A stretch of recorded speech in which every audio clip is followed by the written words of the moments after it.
మీదికెళ్ళి 3వ నంబర్ మనది. అయితే కిందికెళ్ళి 3వ నంబర్ రోడ్ రోలర్ గుర్తున్నది, మరి అది కారు లెక్కనే ఉంటుంది. మరి ముసలోళ్ళు పెద్ద మనుషులు ఆయన ఆగమాగంలో ఓటు పోయి ఓటు వస్తే పరిశాన్. వీళ్ళు హుషారు ఉన్నారు. కాంగ్రెస్ వాళ్ళు ఏం చేశారంటే మనను ముసలోళ్ళు అంతా కేసీఆర్ అంటారు, ఎందుకంటే 2000 పింఛన్తో. ఇక కనబడక ఎవరైనా రోడ్ రోలర్ను కారు అనుకొని వస్తా ఇక్కిరి. ఆ చపాతీ మేకర్ కూడా కారు లెక్కనే ఉంటుంది, దానికి వస్తా ఇక్కిరి. ఓ సబ్బు పెట్టి ఉంటుంది కారు లెక్క, దానికి వస్తా కానీ అన్ని గుర్తులు పెట్టిరు. ఉపాయం చేసి ఇండిపెండెంట్లతో పెట్టి ఆ గుర్తులన్నీ పెట్టిరు. ఏమన్నా కొన్ని ఓట్లు చిత్తిపోతే బాగుండు బీఆర్ఎస్ వాళ్ళవి, కొన్ని ఖరాబ్ అయితే మేమేమన్నా బయటపడకపోతామా అని ఏదో అంటారు చూడు, దింపుడు గల్ల మాష. రేవంత్ రెడ్డి దింపుడు గల్ల మాష. బిడ్డ నువ్వు చపాతీ మేకర్ పెట్టు, ఇంకెన్ని గుర్తులు పెట్టు. మా జనం చాలా తెలివైన వాళ్ళు. మనది మీదికెళ్ళి 3వ నంబర్ మాగంటి సునీత ఫోటో ఉంటుంది, ఆమె పేరు ఉంటుంది, కారు గుర్తు ఉంటుంది. కారు గుర్తు కాడ ఏమైనా కింది మీద అనిపించింది అనుకో, దాని లెక్క రోడ్ రోలర్ ఉంటే సునీతమ్మ ఫోటో చూడండి. మాగంటి సునీత ఒక్కతే ఆడామున్న దానిలో. ఆ సునీతమ్మ ఫోటో చూసి సునీతమ్మకి ఎదురుగా కారు మీద కుద్దాలి గట్టిగా. సో జాగ్రత్తగా ఆలోచన చేయండి, ఇది అందరి భవిష్యత్తు. ఇక్కడ మాకేం వచ్చేది లేదు. నిజానికి సునీతకి ఒక్కతే గెలిస్తే గవర్నమెంట్ వస్తుందా బీఆర్ఎస్? రేపేం కేసీఆర్ ముఖ్యమంత్రి కాడు కదా, రేవంత్ రెడ్డి తెల్లారి దిగిపోడు కదా. కానీ రేవంత్ రెడ్డికి అర్థం కావాలి, నేను ప్రజల్ని మోసం చేసిన, అబద్ధాలాడి తులం బంగారం అని 4000 పింఛనని, మహాలక్ష్మి అని, స్కూటీలని, ఉద్యోగాలని నేను మాటలు చెప్పి గద్దెనెక్కిన. జనం కోపం వచ్చింది. ఇప్పటికైనా నేను చేయకపోతే నా పని అయిపోతుందని ఆయనకు అర్థం కావాలన్నా వద్దా? కావాలంటే మీరు అందరూ కూడా దయచేసి రేపటి ఎన్నికల్లో సునీతమ్మని గెలిపించాలి. ముఖ్యంగా మహిళలు ఉన్నారు, మా అక్క చెల్లెళ్ళు. ఒక విషయం ఆలోచించండి. పాపం మాగంటి గోపీనాథ్ చనిపోయిండు. ఆయన 5 ఏళ్ల కోసం ఎమ్మెల్యే గెలిచిండు. అదృష్టం బాగలేదు, కిడ్నీలు ఖరాబ్ అయినాయి. దురదృష్టంతో ఏడాదికే చచ్చిపోయాడు. చనిపోతే 2 ఆడపిల్లలు ఉన్నారు ఆమెకు, పెళ్ళిళ్ళు కాని పిల్లలు ఉన్నారు 2. కొడుకు అయితే ఇంకా చిన్న పిల్లగాడు, కాలేజీ కూడా పోలేదు. ఒక్క పిల్లల పెళ్ళిళ్ళు కాలే, 2 ఆడపిల్లలు ఉన్నారు. బీఆర్ఎస్ పార్టీ ఏం చేయాలి?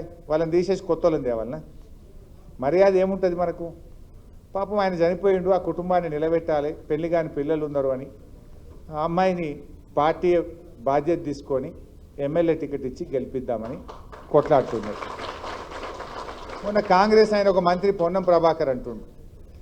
సరే ఇట్లే మీటింగ్ పెట్టుకుంటే మాగంటి గోపిని గుర్తు చేస్తూ అందరూ మాట్లాడుతుంటే, భర్త చనిపోయిన భార్య అంతా 2-3 నెలలు కాలే, కళ్ళలో నీళ్ళు వస్తాయా రావా? బాధ అనిపిస్తుందా అనిపించదా? భర్త చచ్చిపోతే ఆమె ఏడ్చింది. ఏడిస్తే ఆ పొన్నం ప్రభాకర్ ఏం మాట్లాడిందరా మీరు? ఎంత దుర్మార్గంగా మాట్లాడతారంటే, ఏమ్మా మొసలి కన్నీరు గారుస్తున్నావు, కావాలని ఏడుస్తున్నావు అని చెప్పి ఒక భర్త చనిపోయిన ఆడబిడ్డ ఏడుపును కూడా రాజకీయాలకు వాడేంత దుర్మార్గులు ఈ కాంగ్రెస్ పార్టీ నాయకులు. మీ ఇళ్ళలో ఎవరైనా చనిపోతే ఏడుస్తామా ఏడోమా? ఎవరింట్లో అయినా దుఃఖం ఉండదా? భర్త కంటే ఎక్కువ ఏముంటారు? పెళ్లి కాని పిల్లలు ఉన్నారు, పిల్లలు సెటిల్ కాకపోయే, చదువులు పూర్తి కాకపోయే, ఎవరికొకరికి ఉద్యోగం రాకపోయే, పిల్లలు ఇట్లుండే, ఇంత పెద్ద కుటుంబము, ఇంత మంచి పేరున్న గోపి గురించి అందరూ గొప్పగా చెప్తుంటే ఆ భార్య కళ్ళలో నీళ్ళు వస్తాయా రావా? నీ కళ్ళలో నీళ్లు రావడం సహజం, ఏడుపు రావడం సహజం, ఏడవకపోతే అసహజం. ఎవరైనా ఏడవపోతేనే ఏందమ్మా భర్త చచ్చిపోతే కూడా ఈ అమ్మకు ఇంత దుఃఖం లేదు అంటారు.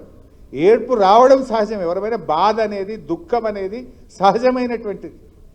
దాన్ని కూడా ఇష్టం ఉన్నట్టు ఈ మగోళ్ళు మంత్రులు, కాంగ్రెస్ వాళ్ళు ఆ సునీతమ్మను పట్టుకొని నానా మాటలు అంటున్నారు, ఆ పిల్లల్ని పట్టుకొని నానా మాటలు అంటున్నారు.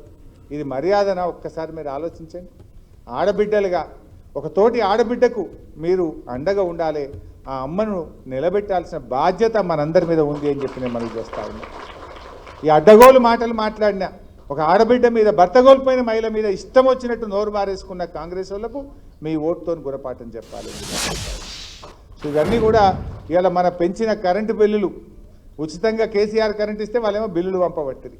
ఈ బిల్లుల విషయంలోనైనా, రజకులకు కేసీఆర్ చేసిన సేవల విషయంలోనైనా, ఇవాళ 2 ఎకరాల భూమి ఇచ్చిండు హైదరాబాద్లో కేసీఆర్. మనకు దాదాపు 50 కోట్ల విలువ ఉండే భూమి, మంచి రజకుల ఆత్మగౌరవ భవనం కడదామని మంచి విలువగల భూమి కేసీఆర్ గారు ఇచ్చిండు.